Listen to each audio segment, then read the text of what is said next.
Hi. Hey. Wait, what's that? We can maybe start with the wave, like, dude, and then you have to go that. Okay, that was fine by California standards. All right, so I'm here with Deanna Lorraine. She was a guest on the Fireside Chat a couple weeks back, and I'm just found that you were randomly at the ICMI. Like, I was really surprised by that. So I guess the first thing I want to ask is, what are you doing here? Well, why wouldn't I be here? I guess that's the other question. I write about men's issues every day. I talk about men's issues every day on my podcast and in my book, and I constantly am concerned about these very issues that are concerning men at this conference. So the real question is, why wouldn't I be here? That is a good question. Wouldn't that be the right fit for me? But I want to be immersed in it all weekend. Yeah. You know, just slathered in men's issues. No. No, but I think it's great to actually meet more of the leaders in this movement and connect with them and connect with the men that are also really involved in this movement. Yeah, that's for why sure. I'm here. And so, like, okay, so when I talked to you back, it was like a few weeks back when we had you on the show, you weren't planning on coming. Like, no, I thought it was too late. I thought the registration was already closed, and I thought it was actually too late for me. And then I realized the registration was still open, and I actually had a really great fan of mine. You know who you are. He actually sponsored my trip. He helped to sponsor my trip, and he said, I really want you to go. I know that you really want to go. And he helped to sponsor it. So it was very, very great that I have a lot of great, encouraging fans and people out there who know what I'm up to and yeah, so you got your registration, got on my a plane, flew down here. And I'm happy that it all worked out. Yeah, that's great. So today was the first day. Yes. Your first time ever at a men's conference? At this men's conference, yeah, yes. At this one, okay. Yes. So you've been to them before? I mean, I've been to other kinds of men's conferences that would talk about these kinds of issues individually, but this is my very first real men's conference. Oh, okay, yeah. okay. And were you going to ask me how it was? I was going to ask you what you think about your first day. I loved it. Yeah. I think that it's really interesting to, kind of get confirmation. This is what I'm experiencing with the men that I work with every day. This is what I've researched. This is what I talk about. So to actually get this confirmed again and again and again is, to me, really, it just shows you that this is very real, and we need as many people as possible to be on board with this movement. And what was, like, okay, so you did your first day. Yes. Were there any speakers that stood out to you that you liked a lot? And what it was about what they had said that really took your interest? So I really liked the Scottish guy. Can't remember his name. Darren Diogeo, I think was his name. And I really liked him. The reason why I liked him is because when you get in this movement, as you probably know, and with MGTOWs and everything, you can get a lot of cynicism, skepticism, a lot of people that are ready to just say, I will never engage with a woman again, and I'm done with women forever. I mean, I don't even believe in the concept of love or marriage anymore. And for me, being a relationship coach, that's kind of really hard for me to totally get behind, because I am, as much as I'm a realist, I'm still an optimist, and I still do believe in love, and I still do believe that men and women need each other. And once we decide that men and women don't need each other, which I believe is going against human nature, once we say that we're just done with each other, then we're headed to societal collapse. And I think that we're also headed towards very sad, soulless, joyless lives when we don't need each other. And what this guy talked about was, he also agrees with me that at the end of the day, yes, we could say men swear off women for life and women should swear off men for life. But what do you get when you're 90 years old and you have nothing to show for it? You just, you're very successful. You have lots of money in the bank account, and that's great that you have no child, to take care of or something. But is that really what we want? Is that really a life that's worth having? On our tombstone, do we really want to say, here lives Joe from this age to this age, and he was MGTOW for life? And my heart, I believe that the system is rigged right now, and it's so unfair to men, and we need to absolutely fight this discrimination towards men. We need to make the laws more just and equitable for men, 100%. But when we can do that, I think that there's a way to make marriage work still, and I think there's a way to heal the relationship between men and women, because that's what's so fundamental in our society. And that's what I liked what that guy had to say, because he agreed with me. What is life worth living if we're just living on an island separate from men and women? Sure. The opposite sex gives us something that we can't possibly have by ourselves. Okay. And last time we talked on the show, right, I remember I asked you, what is it that traditionalism can offer men? And that was because we were talking about that, right? Yeah. And now that, some time has passed, you were mentioning that women need to step up. Like, what would you say are some ways that women can help bridge this gap between men and women? Like, what are have you thought about this much? Okay. Absolutely. I think number one is, there's several things. One is women just openly denouncing in public that they denounce feminism. Because what feminism is it claims to speak for all women, as if all women think these ways. And it's just not true. I believe there's a silent majority. Maybe it's a minority, maybe it's a majority. I don't know the numbers just yet, but there's a definite huge percentage of women that don't think this way, that don't like feminism. And they need to start now becoming vocal and denouncing that in public, because then more women would have the courage to do so. And right now it's so terrible. It's social suicide, it's career suicide for women to speak out against feminism. But more women have to have the courage to stand up, or else nothing's going to change. Women making themselves more valuable to men in the ways that they used to be more valuable. Right now, feminism teaches women to be completely self-centered and selfish.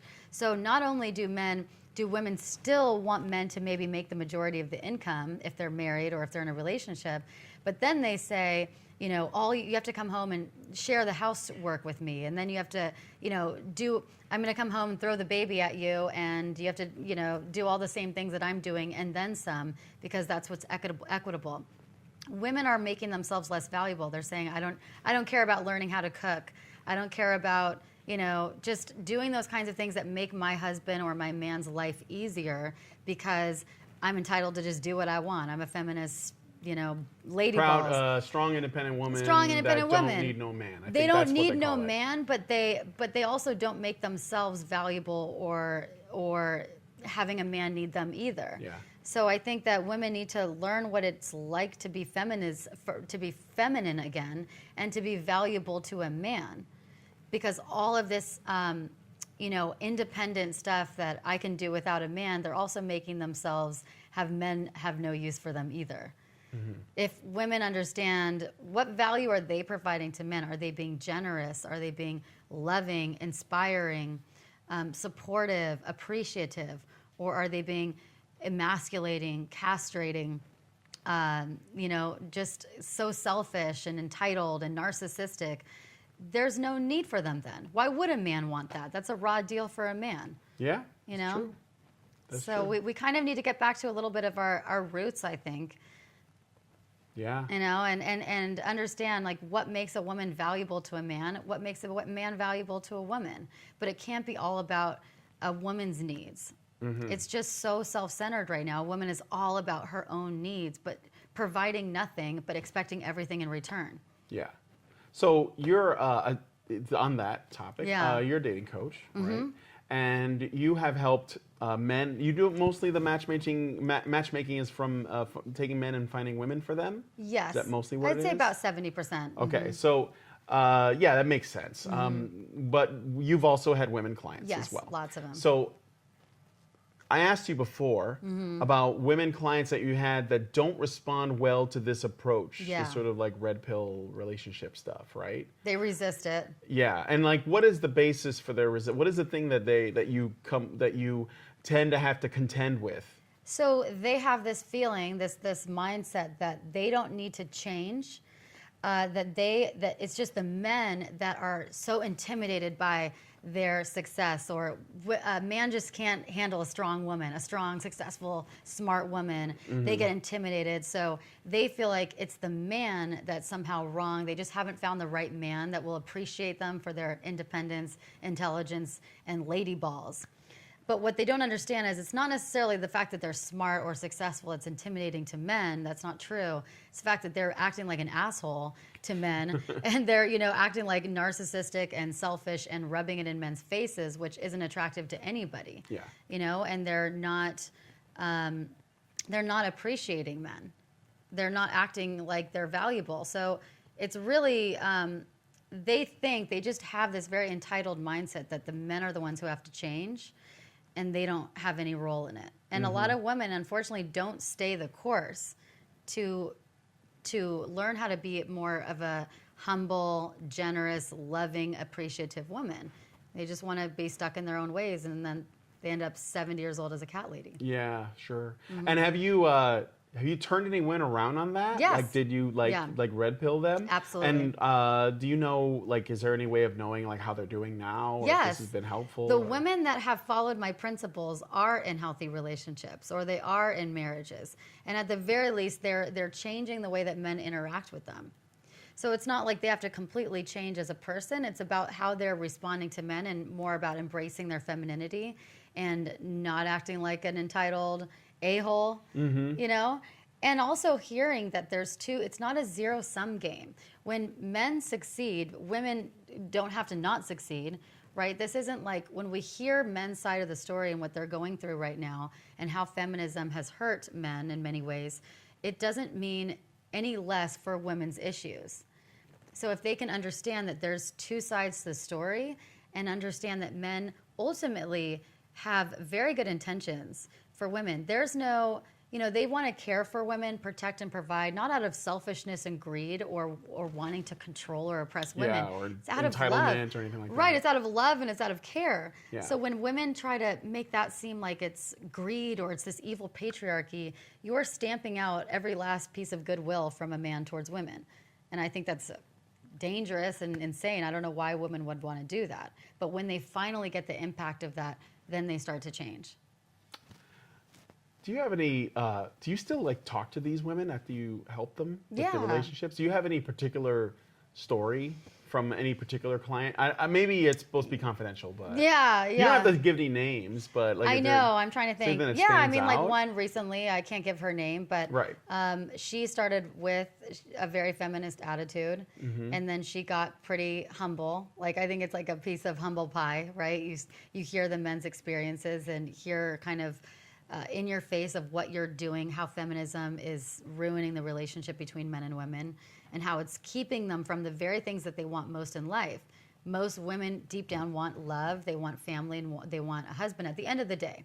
So what's missing right now from women is a huge amount of respect. They don't respect men anymore. And feminism basically is totally antithetical to respect to men.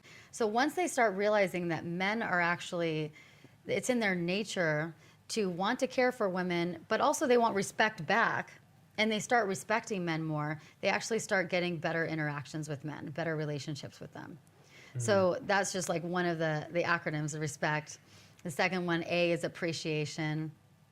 The D stands for desire, keeping yourself desirable, but also showing your desire towards men. Mm-hmm. The I stands for inspiring men. Don't worry about how intelligent you are. Obviously, men care about intelligence, but it's more about, can you inspire a man to greater heights, to be the best man that he can be? And that's more attractive to a man than showing off your intelligence to him. It's going to be more attractive. In a competitive way. In a competitive way, yeah. It's about, like, who cares how intelligent you are, but can you, like, be the kind of woman that just naturally inspires him to greater heights, to be a great man, or to pull out the best in him. Mm-hmm.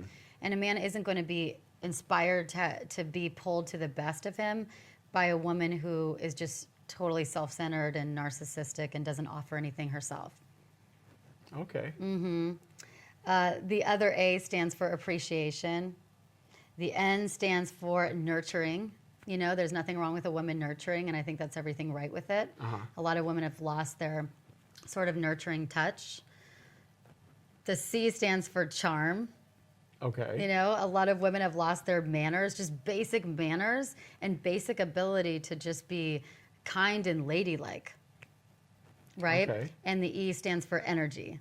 So keeping a positive energy, and not being so negative. A lot of women are just so wrapped up in their stress and their worries, and they forget that they need to, you know, also be a positive space for a man, sort of a safe space. When a man comes home from work and is all tired and stressed out, the last thing he wants to do is come home to tons of stressful, negative energy, right? Why would he want to be in a relationship with that? I think that, you know, men want to be with a woman who makes them feel happy, makes them feel better, and makes them feel peaceful, like a peaceful space from a war zone. So that's my acronym for RADIANCE. Yeah, it's pretty funny. You thought that through. You know, it's funny. Like, I know that comes across as corny. It does when they totally do that, come across it's as corny. super corny. But the thing is that it's really popular with women, though. Like, they like that stuff. The acronyms. Like, yeah, they love that stuff. The It's a acronyms. good way to remember things. It is. It's a good way to remember things, and then, you know, you feel like you feel like you're using a certain language that only other women know about. Exactly. That have read the book or they've whatever. You know, it's so, corny, but somehow it works. Yeah, and even if a woman just does a few of those things, Yeah. they already start getting better relationships with men. Yeah. Because the core of it is about giving, and it's about a relationship that's reciprocal. And feminism is just so not about that. It's all about me, me, me. It's treating the opposite sex like you're in a power struggle with Utilitarian. them. Yes. So you have to beat them. You Yeah. know, like they're your oppressor. Right. They're not your complement. Exactly. So yeah, that's obvious. So whatever happened to this woman? Oh, so now she's engaged. What? Yeah, she's Oh, engaged, wow. and it's only been like she met her guy like 6 months ago, and she's been in this relationship. She got engaged like 4 months after meeting him, so Oh, that's great. they're engaged now. Yeah. So you're probably pretty proud of yourself. Yeah, You've totally. changed I some. love when I see that. But the biggest win for me is when I take someone who's total feminist and, you know, converts basically into like a woman again in a way. I don't think feminism is very embracing or embodying of just like femininity at all. Right. So when I can see that, then I know, okay, these things do work, but it needs to be embraced by more women. And you work in California, so I'm in California. you're not going to run out of work. There's always going to be more. Yes. There's More of that to tons of do. women where that goes around. But that means we have a lot of work to do. Yeah. Right? I mean, we have a lot of work to do. I think the tide is changing right now. I think it's getting more popular. People are finally just saying, like, enough is enough with this radical feminism and leftism. And, you know, they're really starting to see it. We have a lot of work to do, but I think it's actually now is as good a time as any to start working on it. There's hope again. No, I was agree more with that. pessimistic like a year ago. Like, God, can this even be fixed? Yeah, But I I was a think- bit pessimistic before I came here. Yeah. To be honest. I was like, I was starting to get burned out, really, and I actually wanted to explore that in a show, you know. Yeah. But after the first day, I'm like, I'm seeing a whole bunch of new faces. Yeah. I'm meeting new people. You know, I'm seeing people that I thought they were kind of like on the outskirts of this sort of thing, but now they're at the conference, Yeah. like you know, They're and in I'm the like, thick of oh, it. that's really good. Like I, you know, it gives me, I guess. It's reinvigorating. Yes. That's what I should stand. Invigorating. Invigorating. But anyway, I just want to thank you. This is totally spontaneous because you happen to be here. So thanks for coming on. Yes, And, anytime. yeah, it was Great good to have fireside you. chat. Another one. We'll do it again. Yes. All right.